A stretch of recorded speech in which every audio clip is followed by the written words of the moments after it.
A strike of UPS drivers is looming after labor negotiations collapsed overnight. Let's bring in Alexis Keenan, who's following the details for us. And Alexis, how big of a scale are we talking about in terms of a potential strike?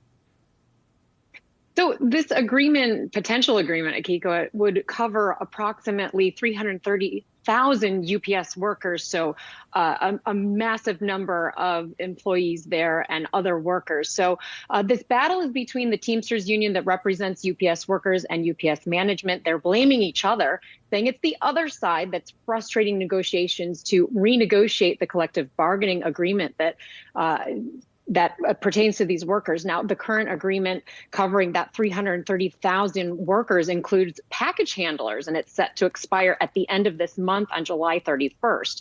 Now, the union workers, they want higher wages. They want more full-time jobs at the company. They also want better working conditions.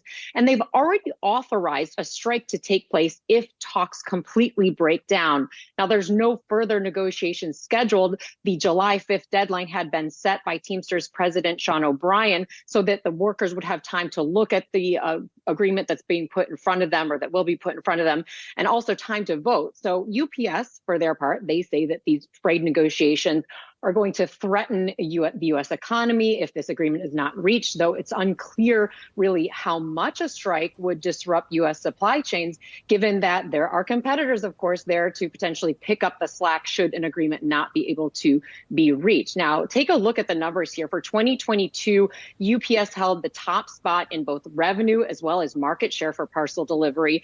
They held 37% of that market over FedEx's 33%, followed by USPS with 16% market share, as well as Amazon Logistics with that 12% market share.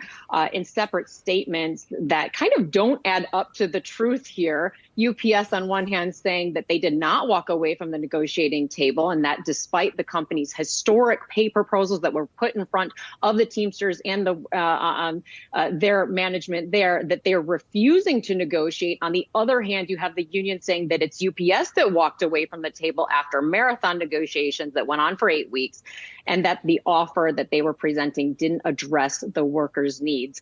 It's untold how much the tight labor market will give an edge perhaps to the union in these negotiations, but right now, no further negotiations on the table.